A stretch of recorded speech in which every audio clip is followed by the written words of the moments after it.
It's Friday, September 22nd. I'm Matt Harmon. Welcome to the Yahoo Fantasy Football Show presented by NerdWallet. Man, it is a hell of a day to talk ball, and joining me to do just that is Dan Titus. Dan, what's going on, buddy? What's up, Harmon? Good to talk to you again, man. I'm excited for some binge stream and just not watch it all. So let's get into it, man. That's right. Dan is alluding to the new preview format that we're doing here for this season. Real quick, if you're a new listener, just a quick reminder how this works. We sort, and by we, I mean I, and then the guest is allowed to tell me if I've really screwed it, the sorting up here. I take all of the games on the schedule and put them into three categories: games to binge, games to stream, and games to skip. The games to binge, those are kind of like the shows that you can't miss. You're watching as soon as it's live, and you might just crush that bad boy all in one weekend. Games you want to stream, those are like the shows, you're going to watch them probably start to finish, but you might not finishing it like in one weekend. It might take you maybe a few weeks or so. And lastly, the games that you want to skip, those are the shows that you're leaning on passing, but you might catch an episode here or there, just maybe so that you're up to date on the culture. You can do the memes and all of that stuff. So with all that out of the way, let's dive right into the Week 3 Fantasy Football Viewers Guide. And let's start with my first game in the binge category here, Titus. Atlanta Falcons at Detroit Lions. The Lions are a 3.5-point home favorite. The way I look at this game, man, is that the Lions at home, especially with Jared Goff, obviously even we've got some injury questions here, but usually the Lions and Jared Goff are very good at home. Are they not the perfect team to bring Arthur Smith and the boys on the other side out of their run-heavy shell? I mean, let's hope so. But I think this is actually, you got this one right. I think this is one of the better games to watch. Even though the spreads, the total's at 46.5, there's a couple of games that have a higher total, but I think we're going to see some scoring in this game here. And Arthur Smith definitely loves to run the ball. And man, I can't help but think about that slow motion Bijan Robinson, juke. Yeah. Oh my, video game juke moves, man. He's got some wiggle. So I just think just watching him is must see TV already. If you haven't, he's second in the league in receptions, second in the league in rushing yards and first in receptions. So the dude is just absolutely outstanding. So you couple that with Amon-Ra St. Brown should be playing. He's practicing today. So that's good news for him. Montgomery not practicing. So I think Jahmyr Gibbs should actually, anyone that invested that third round draft capital should be feeling pretty good about Jahmyr Gibbs going into this game too. I know there's some other guys we should definitely be paying attention to for fantasy purposes as well. Yeah, Jahmyr Gibbs is interesting. I'm kind of curious, what's your stance on how much of a bump does he get with David Montgomery likely out of the mix here? Because, they bring in Craig Reynolds last game. Reynolds is a guy that's been around this staff for a long time.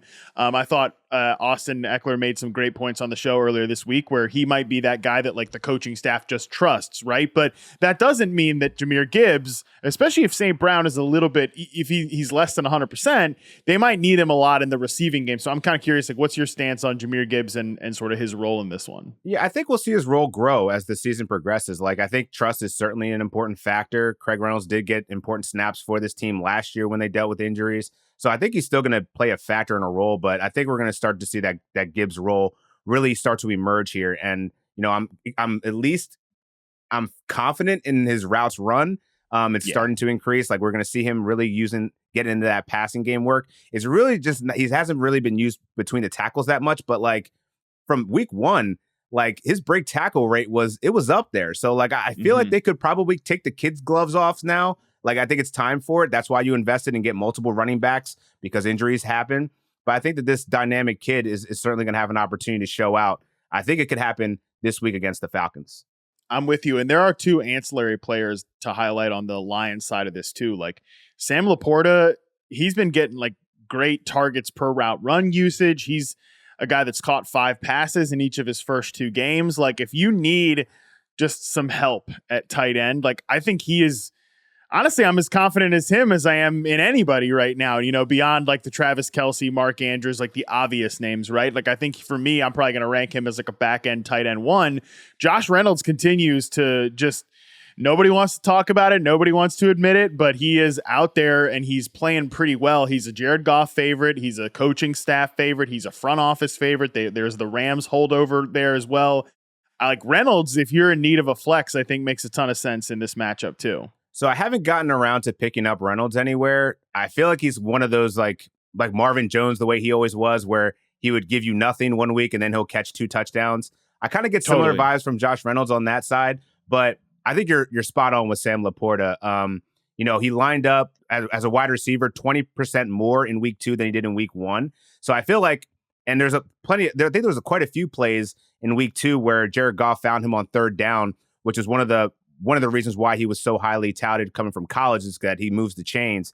And this guy's a beast to take down. So I feel like his role, especially with Amon-Ra St. Brown hurt, or at least dealing with injuries, I think we'll see his route participation expand a bit more.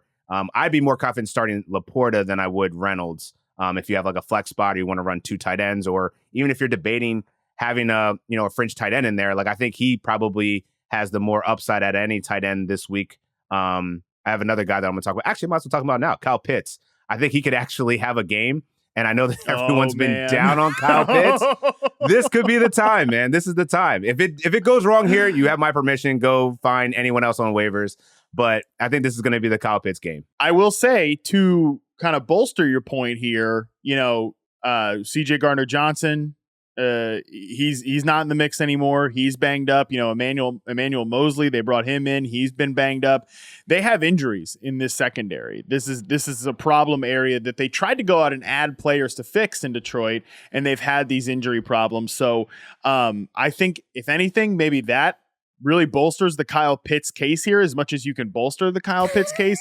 For me, I think this is a great spot for Drake London, who got his season back on track last week. 25% of the targets, obviously actually caught a pass. That was great to see after the 0-catch fluke in week 1. And I mean, again, to give a little credit to the Kyle Pitts point that you're making here too, I will say that Desmond Ridder, I think, is looking functional right now, which is all we are asking of Desmond Ridder. We are asking you to be a functional quarterback. He's 14th in catchable pass rate right now. That's good enough here. So for guys, if you're trying to pick spots with Drake London, you're trying to pick spots with Kyle Pitts, I do think this is a good week to do it. Yeah, I think that the Falcons are definitely going to have a good game plan of running the ball early, open up that play action, hopefully get the ball downfield a little bit more. And Desmond Ridder has gotten better, at least over the week over week. And who would have thought that the Falcons would be in this spot right now? So, I think everything's trending up here. So I think fantasy managers that have Kyle Pitts, certainly you've been patient long enough. So I feel like you're finally going to be able to see reap some of those benefits, assuming everything goes right here. He is splitting a little bit too much time with Jonnu Smith, but I think we'll see him kind of emerge here along with Drake London, as you stated. All right, let's move on to a game that does have a big beefy total here. LA Chargers are 1.5-point road favorites going into Minnesota to play the Vikings. 53.5-point total. Look, this is one of those games, Titus, where you just get everybody in the pool. Everybody jump in, play all your dudes. These are 2 offenses that we have a pretty high degree of confidence in. Kirk Cousins is pushing it. He's throwing the ball a ton. And then on the other side, too, Justin Herbert has looked pretty good in this offense so far. And both of these defense units are not very good. Okay, these are 2 of the most disappointing defensive units so far, especially on the Chargers, man. Dead last in EPA per play allowed right now. So I think we know what to, we're starting both quarterbacks. Kirk Cousins is officially on the QB1 radar until something changes. We're starting both quarterbacks. We're starting, obviously, the big name receivers here, but are there any other guys that maybe stand out to you that maybe aren't so obvious? Joshua Kelly, I think, would be the guy. I know he's coming off of a bad week. It was really just, game script, didn't really have much running room, but I think that he's going to have the opportunity more than anyone to really provide some fantasy expertise for fantasy managers this week, man. I mean, you probably won't feel comfortable starting him in your RB2 spot, but I would feel good putting him in the flex at minimum. He's going to get a lot of volume, and I think that he's going to get those red zone touches that are so valuable that Austin Eckler constantly benefits from. I think this is going to be a high-scoring game, so you've got to lock in a running back on the Chargers side for this one. He's going to at least score a touchdown and hopefully those yards. He's going to be active in the pass game as well, so I think he's going to have a really good outlook right here. On the other side of the ball, I don't know, Cam Akers coming over there. I don't know that he's going to play. He's still got to get caught up in the playbook, but Alexander Madison, you're on watch probably more than Kyle Pitts right now. And I don't know if I can start him with confidence, just with how much the Minnesota Vikings are throwing the ball. Kirk Cousins is on pace for 6,000 yards. I don't know if he's going to get there, but he's going to have fun doing it. So, I mean, start all the wide receivers, but I don't know that I can trust the running back room right now. Yeah, these two running backs, I think, are probably the guys with the most questions around them. I'm with you there, Josh Kelly. Look, nobody runs on the Titans. They're a great run defense. They're one of the biggest pass funnels in the NFL, and it wasn't surprising to see a good offensive coordinator like Kellen Moore attack a defense that's going to play two high safeties and just play back in week 1 in Miami with the run game, and then in week 2, this is a defense that nobody runs on. It's a team that everybody throws on in Tennessee. You go ahead and throw on them, and you ignore the run game. I think they could kind of go either way against Minnesota, but especially like if I'm Kellen Moore and I'm watching what the Eagles were able to do to the Vikings on Thursday Night Football and look, their offensive line is second to none in the NFL, Philadelphia's, but I'm thinking I can barrel this team over in the run game as well. So I think Kelly bounces back this week. If he burned you last week, don't be afraid to go back to the well. Madison is interesting because the Cam Akers trade is in the background now. I mean, the reality is like Cam Akers hadn't been much better than Alexander Madison. Like congratulations to everybody that had the very original joke of a mid off yesterday. I think I saw like 25 people make that joke. At least. It is pretty amazing that like two running back dead zone guys are about to like out dead zone each other. Like that probably hasn't happened in the history of the running back dead zone. So congratulations on that one. But I do think Madison is in a nice spot to rebound here. If he's ever going to do it, this is the spot to do it. High scoring game. Uninspiring defense. I just kind of continue to think he's a little bit of a weird fit for this offense if they're going to continue to drop back a ton. But also Titus, if they keep dropping back, like when is Kirk Cousins going to like fold in half, bro? He's been like the most hit quarterback the last 2 years. It's surprising how durable he is, right? Like, I mean, he's kind of a statue out there like Peyton Manning used to be like that, but he doesn't get the protection that Peyton got. But yeah, you're right, man. I don't know how much longer he's going to be able to stay upright, but hey, as long as he's healthy and he's throwing the ball, I'm with it. I'll start him and Tua Tagovailoa. Like, I'll start them both because they're for the frequency that they're throwing the ball, like they're QB1s. Got to lock them in there. All right, next game up here, Buffalo Bills, 6.5-point favorites at the Washington Commanders. Yeah, look at the Washington Commanders here in the binge category. Getting some real respect from somebody, by the way, who spent a long time seeing a lot of really bad Washington Commanders football here. Look, I will say, Titus, Sam Howell has looked good. He's looked really good. He's kind of like, in a weird way, his biggest strength is his biggest weakness in that he will stand in the pocket and he will deliver that thing, in the face of pressure. But his biggest weakness is he will stand in the pocket and he will deliver that thing and he will get blasted. I just actually charted some Jahan Dotson this morning. Dotson looks great, by the way. I'm not freaking out about Dotson. Nope. But so many times I'm like, man, just as Dotson is breaking open, like him and McLaurin are getting open at the perfect time, Howell is getting obliterated back there. So I'm kind of like not sure how I feel about this pass game in this matchup because Buffalo's a pretty good defense, but I don't know. Where do you stand on it? Sam Howell's actually been. I started him in one redraft league that I had, and my league mates were like, "You're crazy." But I feel like Andy Barron's put me on to Sam Howell pretty early, and I know that was one of his bold takes that Sam Howell was going to be, a top 15, top 12 quarterback. I'm not worried about Dotson, as you stated, but this Buffalo secondary is certainly going to be a challenge for Sam Howell, and I feel like they'll be able to put up points here, at least a little bit. And I think that having Terry McLaurin on the other side is certainly going to draw some additional attention. That Jahan Dotson has kind of had a slow start here, but I think this is the area where I feel like he's gonna have some potential here. The Bills ranked 28th in pass DVOA to wide receiver 2. So there is some hope for Jahan Dotson this week. I just wonder, can Sam Howell just not turn over the ball as much as Josh Allen? Like, I think Josh Allen had his normal game. He's back. It didn't take long. But they're going to have to put up points to keep up with the Bills. So I feel good about starting the Commanders wide receivers. Antonio Gibson, another guy in that dead zone. He might really be dead because Brian Robinson looks like a freaking beast. So, if you have Antonio Gibson, I think he's a bench or possibly a drop candidate at the way that he's being utilized right now. Outside of that, I don't know what other Commanders I would really feel comfortable starting. Bills, the main players, you're definitely going to have your Diggs, your Cook. Probably, where are you with Kincaid and Knox right now? Because Knox definitely got more red zone work last game. If you're starting Kincaid, are you worried? Eating into a share? Like, how are you feeling about that? Yeah, I think the fact they've played so much 12 personnel, they've played so many two tight end sets has been really comforting. Like they're both going to be on the field. So I do think Kincaid and Dawson Knox, I still think more so Kincaid just because he's out there running so many routes at this point. Like he's probably the guy I prefer just a little bit, but he's like a back end tight end one. Like I'm just trying to look at kind of overall tight end ranks right now. There are guys, for example, like Sam Laporta, who we talked about earlier, I feel a little bit better about. Like Hunter Henry, I feel better about. Then you're starting to get into the David Njoku, Kyle Pitts, like Tyler Higbee zone, and I kind of feel like that's where I start to think Dalton Kincaid is like applicable over those dudes there, if that makes sense. I think that's fair. So you gave this a viewer score of a 7. What makes you think that this is 7 worthy? It's going to be. I think it's going to be surprisingly entertaining, but 7, I was like, that's interesting. Well, number one, the viewer score is all Colin's work. Okay, so you have to ask producer Colin about his methodology there. But I do think the fact that we've got, like, to me, Josh Allen is a must start. Steph Diggs is a must start. James Cook is a must start. I don't want to hear you out here complaining.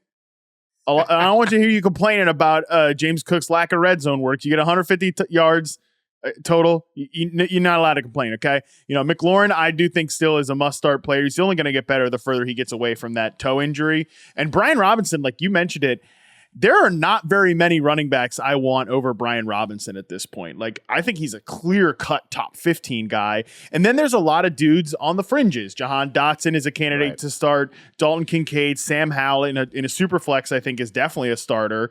And then, like, Gabe Davis is always kind of this is probably he's boom bust, and honestly for me this is not one of the weeks I'd be chasing Gabe, because like last week it was so easy to see. Raiders is easy. He's gonna get over on that secondary. Washington has a really good defense that I think could put Josh Allen into chaos mode a little bit. So the fact that we're sitting here considering so many guys is why it's at a 7. I think that's fair. I'll give that. That's fair. I'll give him some credit for that. Even though he's a Cowboys fan, we'll let him slide on that. He's giving some respect to the Commanders. I like it. NFC East love. All right, let's stick in the NFC East here. Monday Night Football, one of the Monday Night Football games. Philadelphia Eagles, 4.5-point favorites at the fighting Baker Mayfields down there in Tampa Bay, the Buccaneers. Hey, I'll say this, man. I am really impressed with what Dave Canales, the offensive coordinator, is doing there. Baker Mayfield has been the most efficient quarterback on third down, and I never thought I'd say that in my entire life. Okay, so there's a lot of guys that it's easy to consider and like just plug and play on the Eagles side of it, but we're kind of getting there with like Mike Evans on the Bucs side because of what's going on with Baker Mayfield here.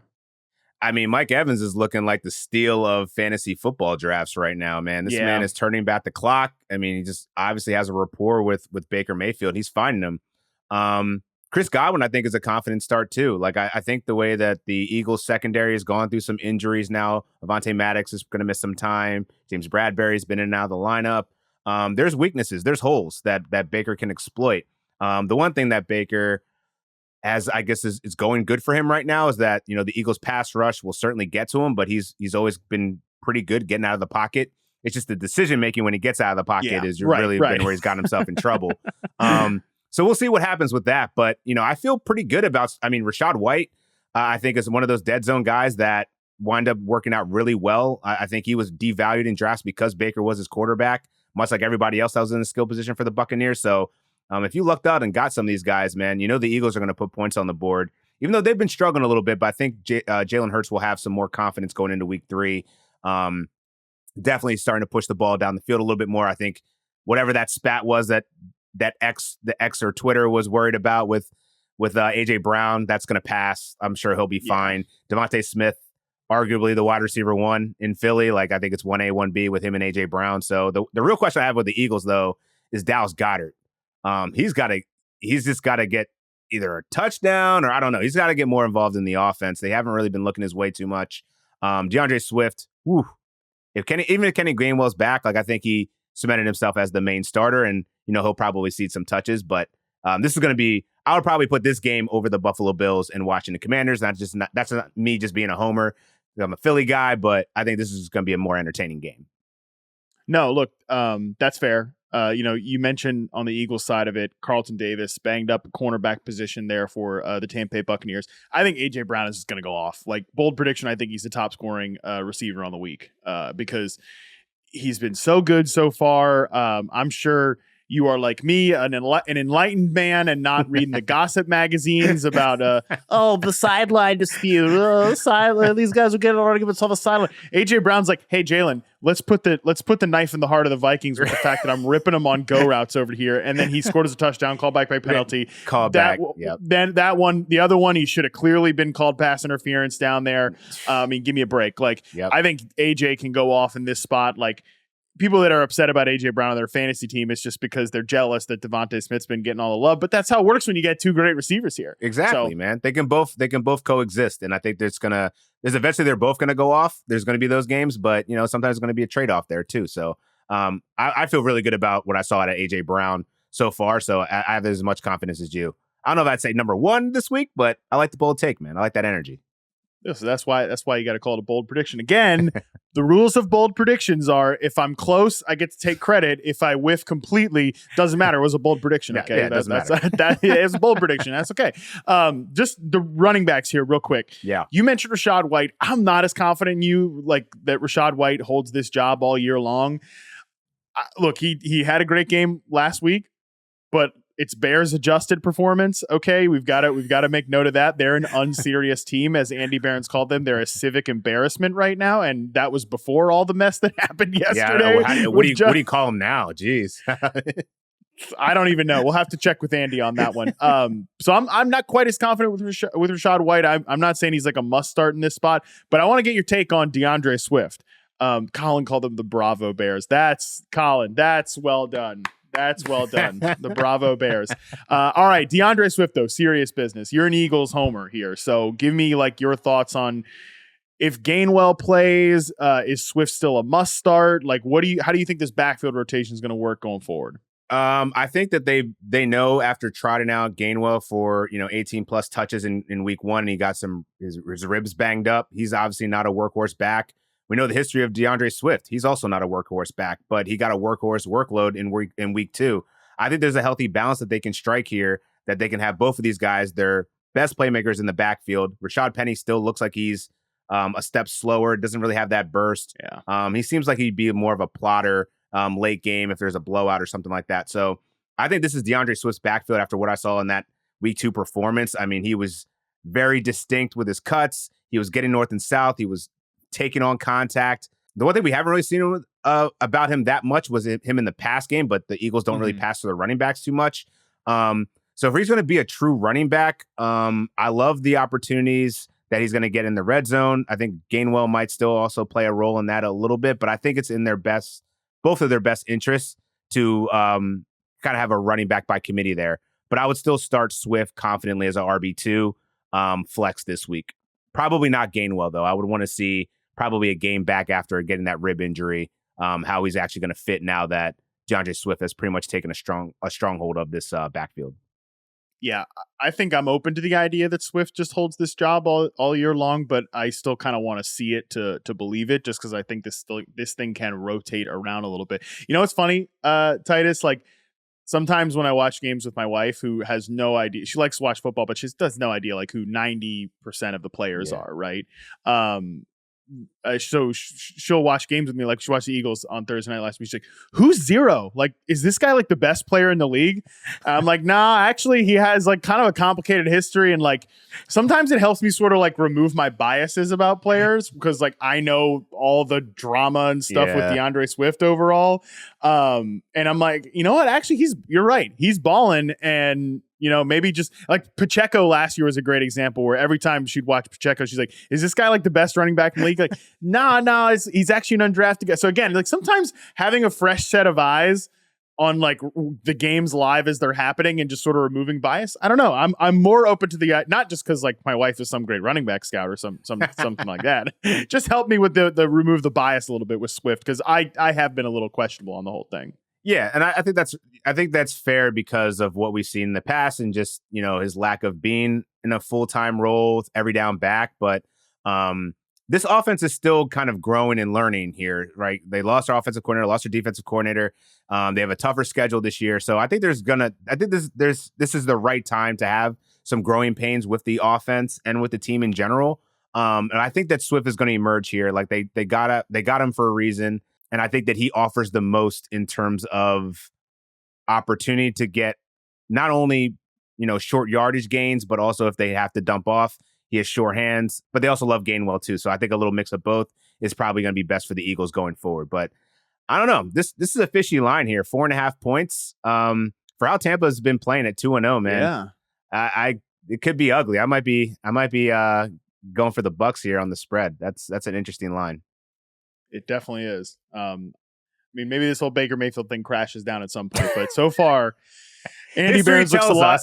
Yeah, history tells us that it's not going to last long, but so far through 2 games, Andy looks pretty good for saying that Baker Mayfield is this year's Geno Smith. So yeah, that's a hell of a bold take. That's a hell of a bold take. And I look like an idiot for laughing him off the podcast. So on that note, let's take a quick break. When we come back, we'll jump into the games you need to stream this week. All right, we're back. We're starting the stream category here, and we start off with the Tennessee Titans at Cleveland Browns. The Browns are 3.5-point favorites. Obviously, we'll talk about Jerome Ford and the post-Nick Chubb world and everything like that, but I want to start this off, Titus, by basically saying, we just talked about the Titans with the Chargers earlier. Nobody runs on the Titans. Everybody throws on the Titans. What is your confidence level that Deshaun Watson in this current form can actually make good on this matchup? This one you have his stream, man. I'm not watching it. This is going to probably be the worst game on the slate. One of them. This is going to be like a 3-and-out, just disgusting. I don't know. I just don't have really much faith after watching the Cleveland Browns on Monday night. Amari Cooper was the only thing that looked promising outside of Jerome Ford. And I think Ford, unfortunately for him, he gets one of the best defenses to go up against the run. So it might be tough sledding for him. But Deshaun Watson, man, he looks a step slower. He's missing his targets. I don't know. He got a lot of pressure from the Pittsburgh Steelers, but I just don't feel like he's the same quarterback anymore. So I can't really get too excited. And I wasn't excited in the preseason either way about this Cleveland Browns team. And now they lose Nick Chubb, man. This team's going to look way different. And on the other side of the ball, Tannehill was, I don't know, serviceable, but D-Hop is playing on a bad ankle. He didn't really look that great. Chikokongwo, he got hurt. So I don't know if he's going to be, 100%. I don't know. Who are you? I don't think I can start anyone with confidence in this game except for Derrick Henry and maybe Amari Cooper. Jerome Ford, I probably throw in the flex, but I don't know that he's RB2 just based on the matchup. Yeah, no, the more you're talking about it, the more I'm like, what am I thinking putting this in the stream category? Because, dude, this isn't even going to hit red zone. They're going to have probably 3 drives, maybe a couple field goals, and then you'll get the one Derrick Henry run for 40 yards for a touchdown. And we're not going to see the rest of the day.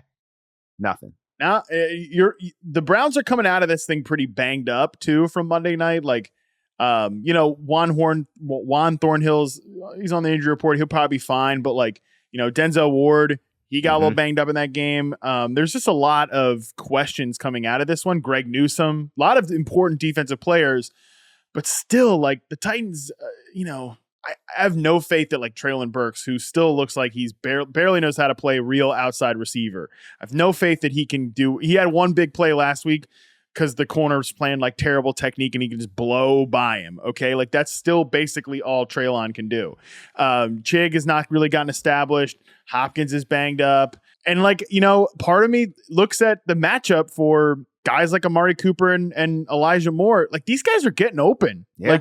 David Njoku's getting open, but Watson is throwing at their feet like Donovan McNabb in Washington, man. It's just, oh my God, Donovan McNabb. Yeah, you never want to be Donovan McNabb in Washington. My God, what a pull. That was one of the all-time disasters. Oof. But no, seriously, yeah.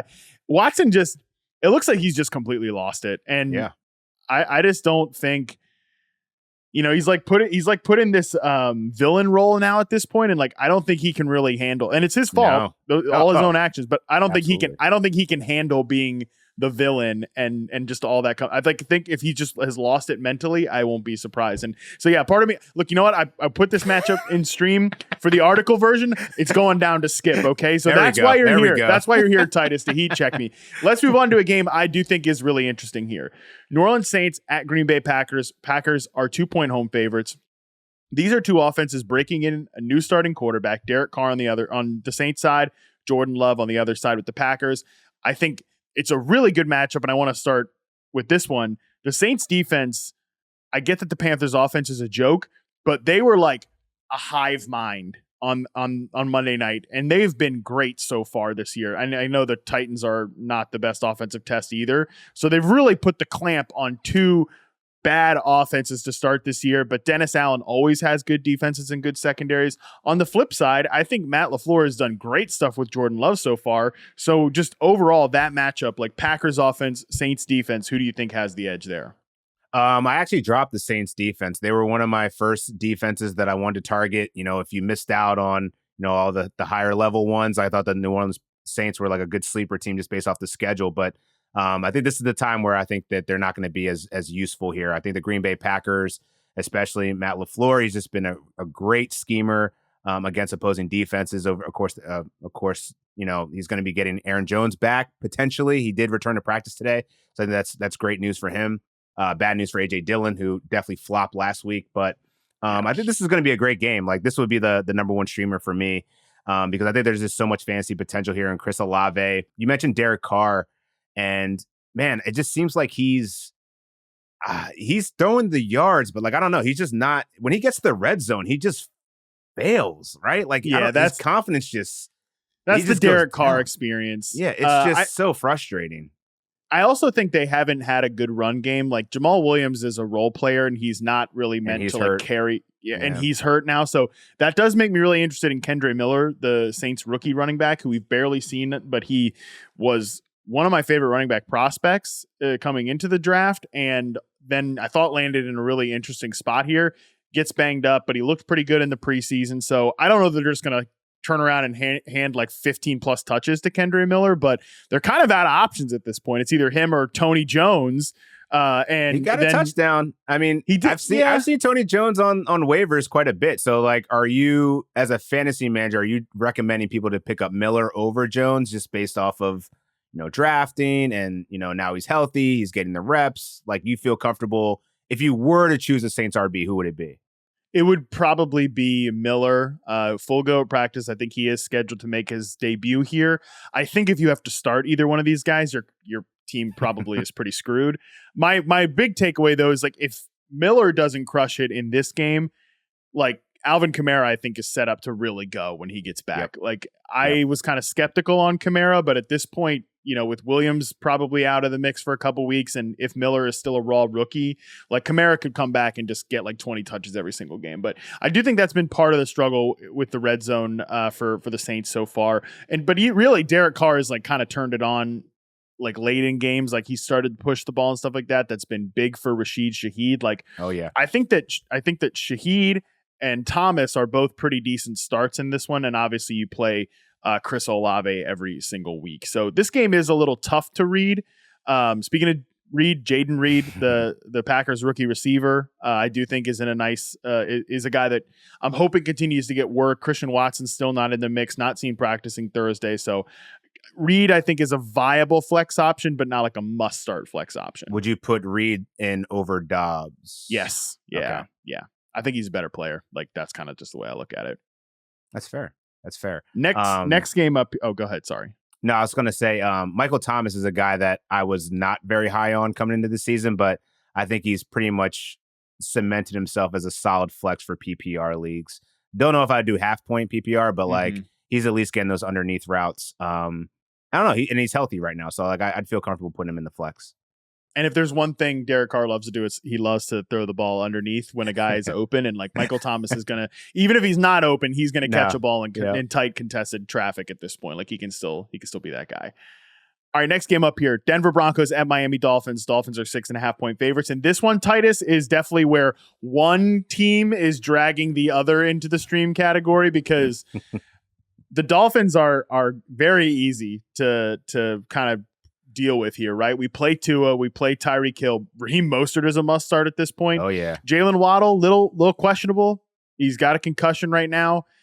But dude, on the other side of it, the Broncos are such a mess. There's no one I want to play on that team. You don't have Brandon Johnson on this list. This man caught 2 touchdowns last week, and it's surprising because I didn't suspect that I'll be watching most of a Broncos game ever, but like the end of that game was crazy. Yeah. And then Russ blew it. But it was I think that the Miami Dolphins are just having an amazing start to the season. I hope Jalen Waddle is going to be healthy enough to play as he's in protocol, but yeah, I think the Raheem Mostert resurgence is probably one of the more underrated storylines. Obviously, he's going to see some lighter boxes because you have to deal with Tyreek Hill and Waddle on the outside. But I mean, he looks like he's going to be a solid, one of the best values in RBs for RB's sake this year if he can stay healthy. That's always the question mark with Raheem Mostert, but he's got wheels. Think you can safely have him as an RB2 this week. On the Denver side, I'm like, Marvin Mims seems like he's starting to get more of a rapport with Russell Wilson. Had some nice throws to him. I feel more confident about him than I would say Cortland Sutton at this point. I just hope that Javonte Williams can get going. I think it's only a matter of time.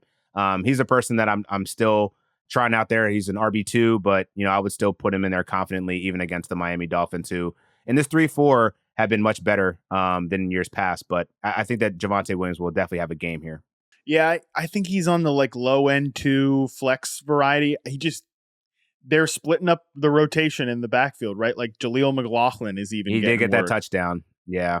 And it's even the same really in the wide receiver core where Jerry Jeudy leads the team with running a route on 81% of the dropbacks.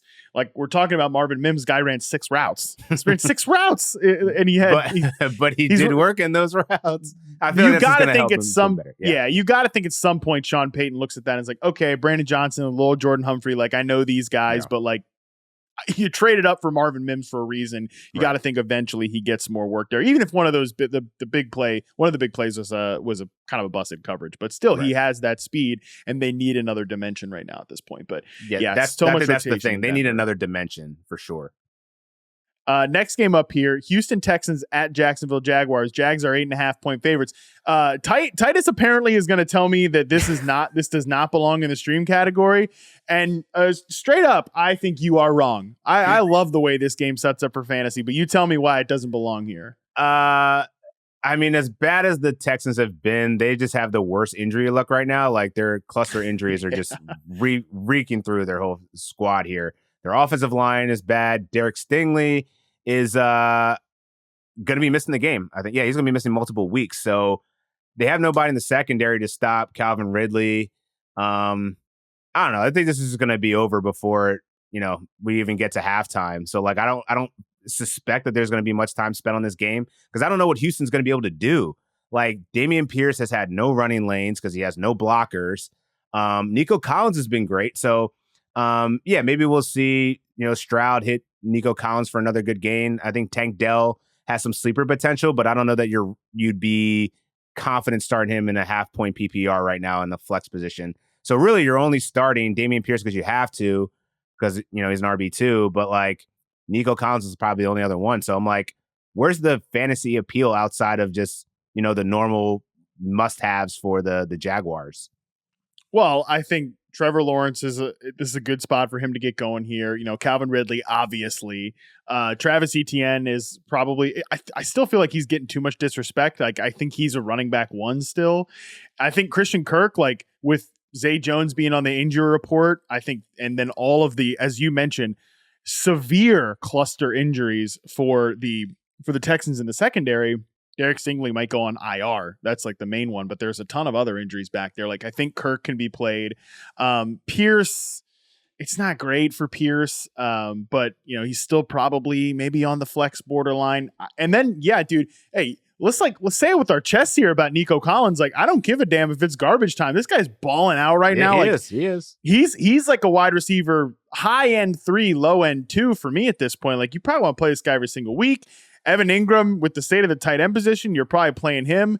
I think Tank Dell is a little thin. I mean, quite literally, he is thin. But like from a playing perspective, I think he and Robert Woods are still going to kind of cannibalize each other a little bit. But like, if you need a desperation flex, I don't think that Tank Dell or really Robert Woods too is a bad start at this point.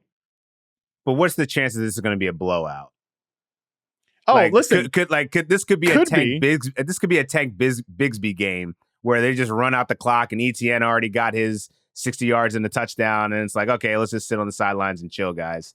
That's what scares me about this game.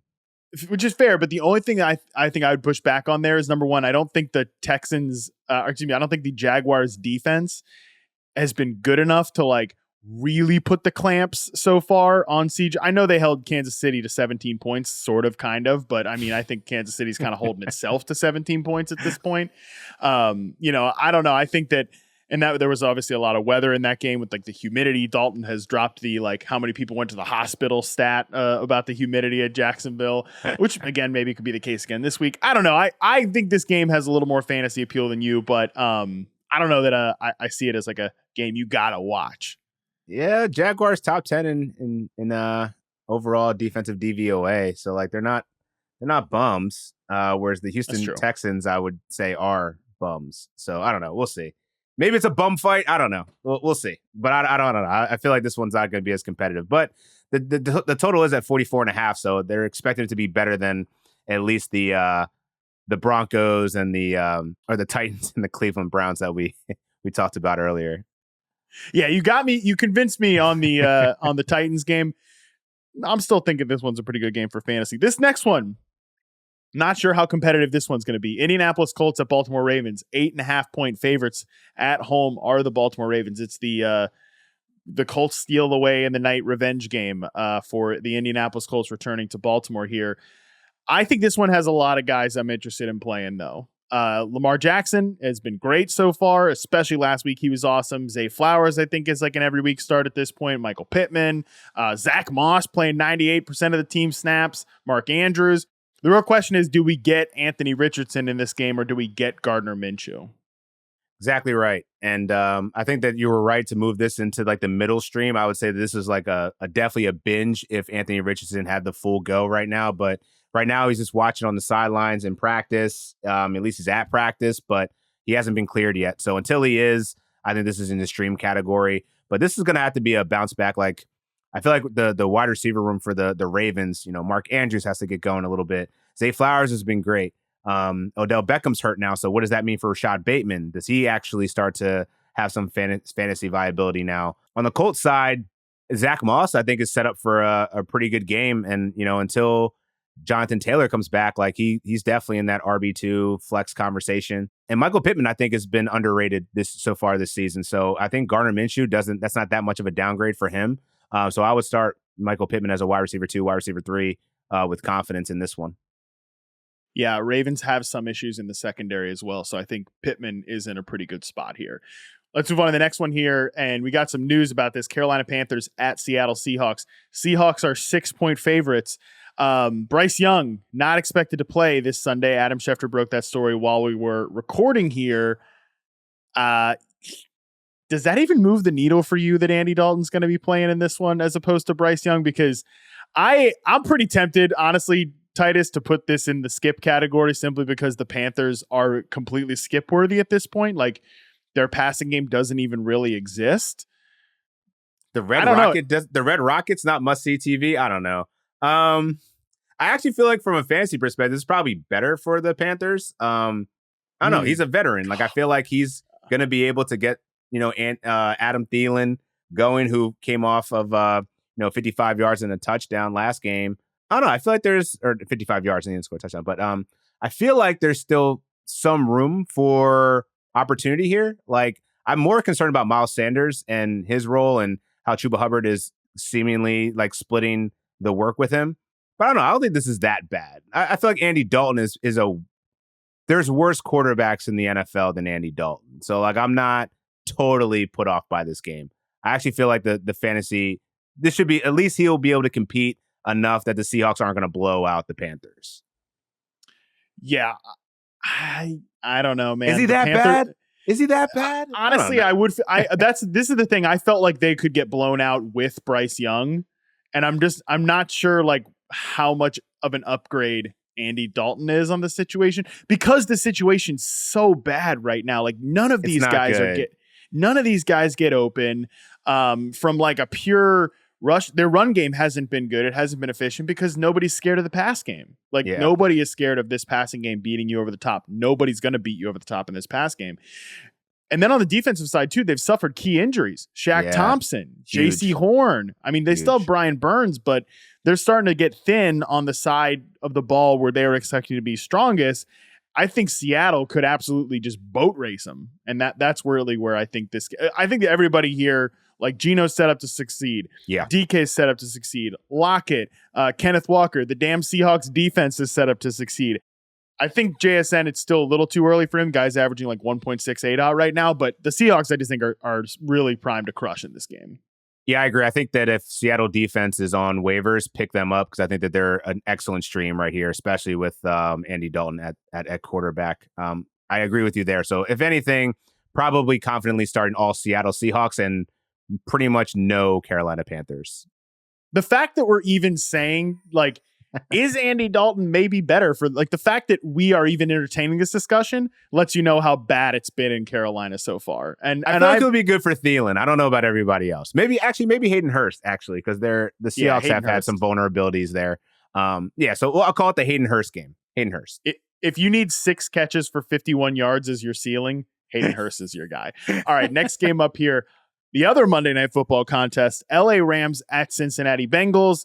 Obviously, the big question here is Joe Burrow going to be available? Zach Taylor said today that while Burrow's not going to fully practice, if he even practices due to his lingering calf injury, it's going to continue to be a day-to-day situation as to whether the quarterback can play Monday night versus the Rams. How are we feeling about the Bengals if we don't get Joe Burrow on Monday night? I'm sweating all those Chase shares. I know Dalton's probably sweating it too because what did he have? Chase, like what, number 1 over Justin Jefferson this year? I'd be concerned, man. It's just such a drop off. And as much as I'm expecting Burrow to get out there. Like, I think he's a pretty tough dude. And even though Chase signaled that he probably should have waited a little bit longer to heal, they need to get some victories. And so I think that we'll see Burrow out there. That's going to be a good thing for T. Higgins. Obviously played well. Joe Mixon's been getting a huge workload, so I think he's destined to score a touchdown at some point. So I feel confident rolling him out there. Kyron Williams, though, I think it's more about the Rams here. Like, I feel like they became a very interesting team just because they have a bunch of no-name guys absolutely balling out and turning this fantasy landscape on its head. I mean, who would have? I saw people putting out bids for like $75, $80 for Puka after week 1. Totally worth the money. And then you have Kyron Williams, who was like the value pick last week, who's absolutely getting a huge workload now. He doesn't have to compete with Cam Akers. So, on the Rams side of the ball, man, I think there's actually probably more interesting fantasy implications there. Even Tutu Atwell has been a quiet contributor that could be flex if you're doing like a super flex type of league or somewhere where you have 3 wide receivers. Like, I think he's become at least startable for the amount of targets he's getting with Matthew Stafford right now. The usage and performance for Kyron Williams and Puka is just so elite for fantasy. Like, these guys are going to be must starts. I don't think Kyron Williams, by the way, is going to hold up to that level of work. Somebody else, whether it's Ronnie Rivers or Zach Evans or somebody off the street, is going to probably have to mix in a little bit here now that they've sent Cam Akers packing. Cam Akers getting traded for 2 picks in 2026, or not even 2 picks, a conditional pick swap in 2026. 2026 just threw my man on the street, man. Like, just so disrespectful. Like, he's not that bad. And I don't know, he had an Achilles tear. I thought he was a league winner last year. And that's the thing about McVay, which is why I'm kind of skeptical, as you said, on Kyron, not just his body holding up for this type of a workload, but more so about just the mental gymnastics that McVay does each week on his running backs and who he cares about, who he doesn't, and who he's just going to throw out there for mismatch purposes or scheming purposes. But I think in the short term, though, you can trust him. This is a good matchup for all 3 of those guys. And I just more so question marks on the Cincinnati Bengals is, can they get their offense right? Because right now it just hasn't been clicking. All right, let's move on to the skip category. And by the way, I have a ton of like games that the NFL wants you to watch, right? Because they're in the 425 window on Fox. I've got another primetime game that we're going to wrap up with here. But let's get started with a 1 p.m. game here. New England Patriots, 2.5-point favorites at the New York Jets. And this is like the show, Titus, if we're doing the binge stream skip thing here, this is like the show you used to love, but it just sucks now and it breaks your heart to even watch it. And like when you tune in, you're just mad, right? Because this is not how things should be going for the New York Jets. This is like, I don't know if you ever watched the show How I Met Your Mother, but like the last season you were watching, you're like, yo, this is not going to end well. Like it's not going to end well. And like you're just watching the last episode, like, oh, this is, they're blowing this show that I used to love. And the ending is terrible. That's what it's going to be like watching the Jets from now on, which is why they're probably going to be in this skip category very often, because the moment you turn it on, and this will probably be more competitive than what it was with the Cowboys. The moment you turn this on, I don't know how you're not going to think, if you have Brees Hall on your fantasy team, you have Garrett Wilson on your fantasy team, how are you not just going to be watching all these Jets games and just be thinking, not like this. Shouldn't have been like this. There's just going to be that level of like, you're a genius or you're just going to have complete regrets. And that's where I'm at with Garrett Wilson. Like, I'm like, do I start him? Do I not? Like, Zach Wilson had a great game in his first time against New England, and then he was completely awful, like Basura, like terrible. So, like, I don't know what version we're going to get, but like, Garrett Wilson is one of those guys. I mean, he had over 1,000 yards with Zach Wilson at quarterback last year. So, like, we saw the big playability last week, scored a long touchdown. I can't not start him. So like I'm going to start him. I paid a second round draft capital in most places for him. So got to start your guy there. I feel comfortable about starting Ramondre Stevenson. Like that should be a good matchup for him, at least in the pass game. Their run defense, Jets run defense is good. So we'll see what happens there, but I think he'll at least get the passing down work. Hunter Henry, I think, has become like top 8, top 7 tight end, maybe even higher. I mean, he's ranked higher.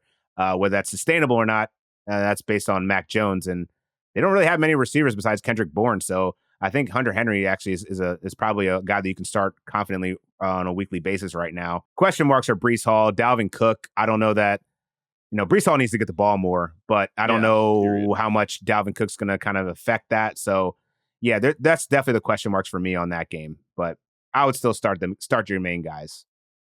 Agree. All right. Next game up here, Cowboys, 12.5-point road favorites going to Arizona here.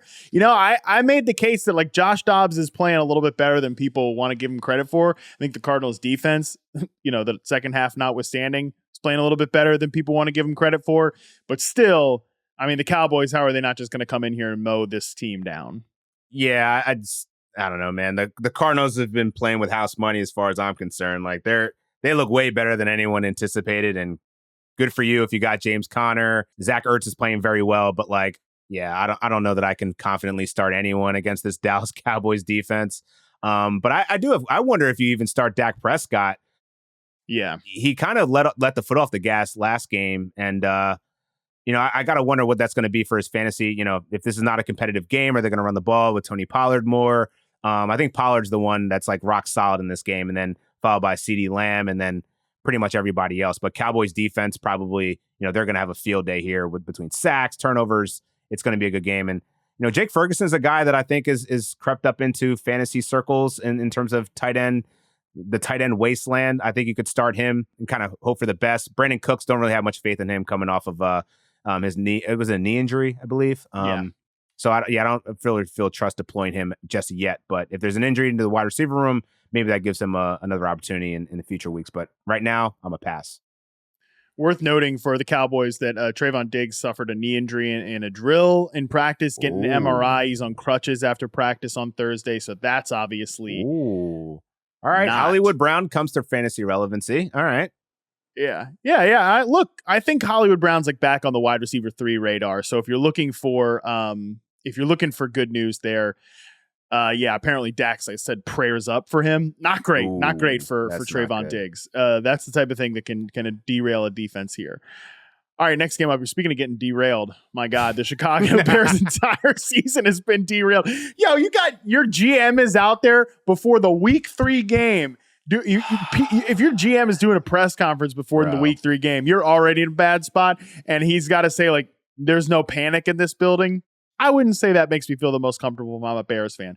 Bears going to Kansas City. The Chiefs are 12.5-point home favorites. I think they could just, I don't know. I mean, part of me is like, all right, maybe Justin Fields is going to rebel against the offense. Not literally, but like maybe they're changing up the offense a little bit. But like, how can you possibly have any faith that this Bears team is going to do anything against Kansas City when the Chiefs defense is playing well now that Chris Jones is back?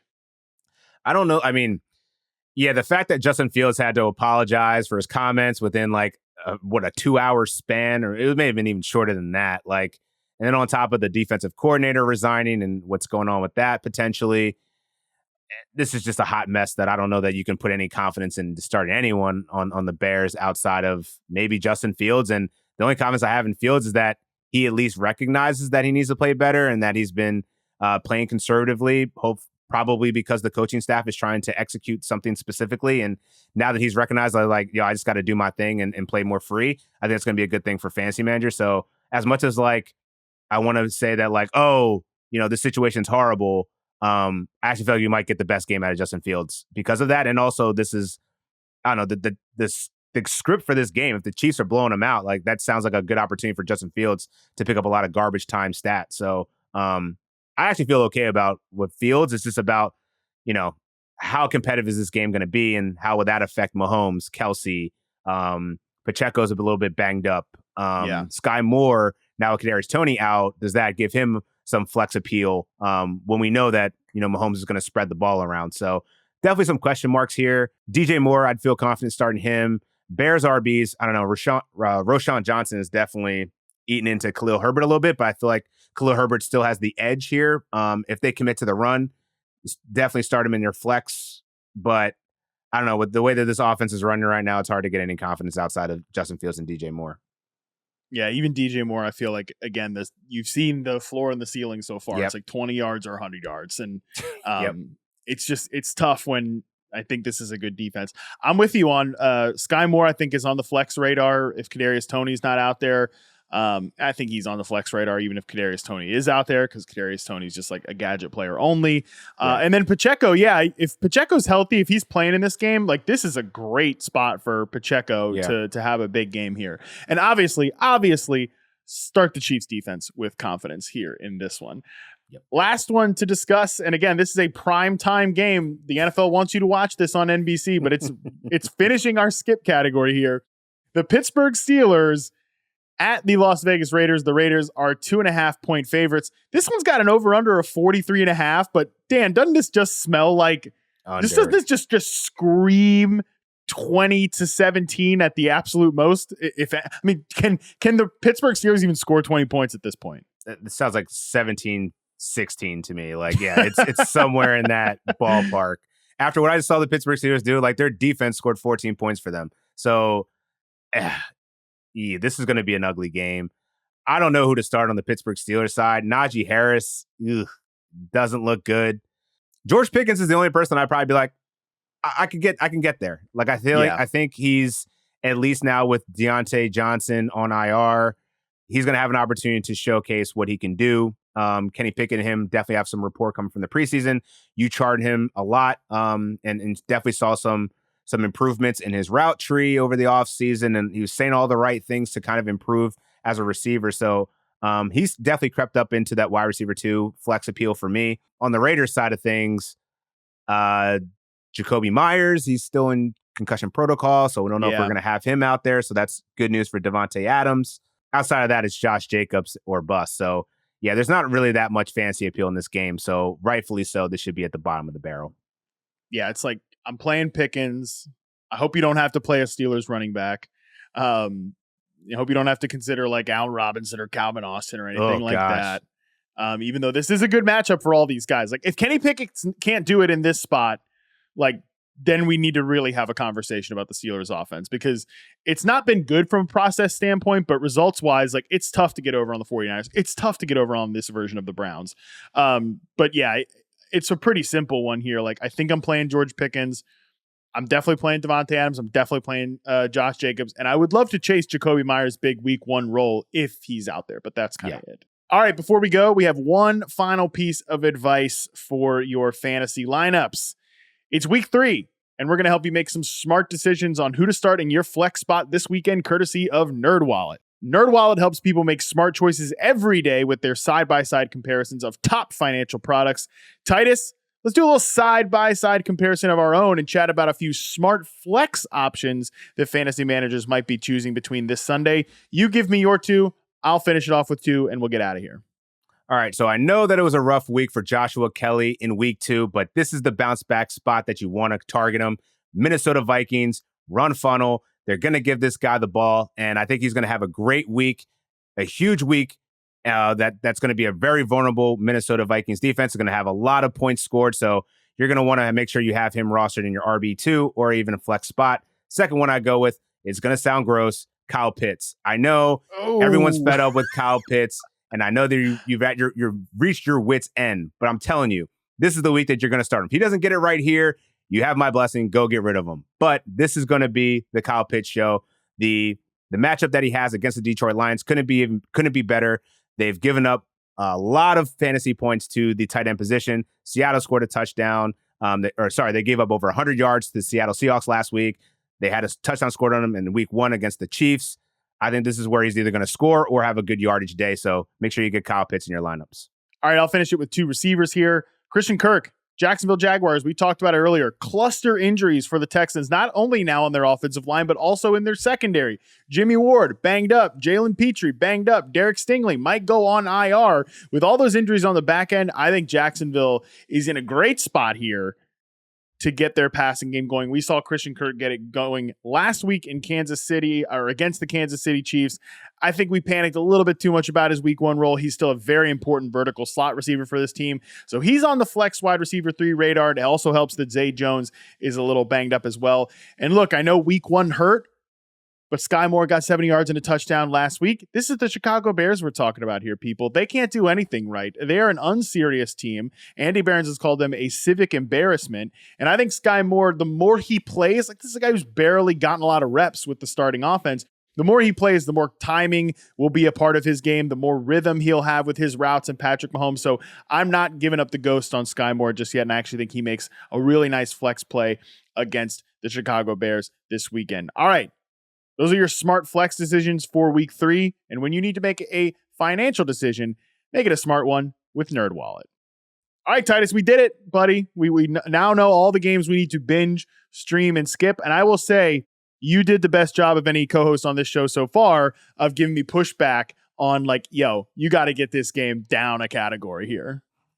I appreciate that, man. Always happy to give you the feedback you need to get these people watching the games that they actually need to sink their time and investment into. Because there's a lot of games going on, man. And the NFL has done a very interesting job of scheduling certain games that definitely don't have any appeal whatsoever. And then the other ones that you'll want to put more focus into. So, yeah, it's going to be a great Sunday of football, man. Really excited for it.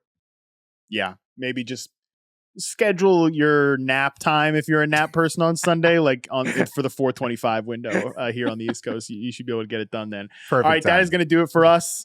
Be sure to tune in first thing Monday morning to hear Scott Pianowski and I break down all the action from week 3. Until then, we're out.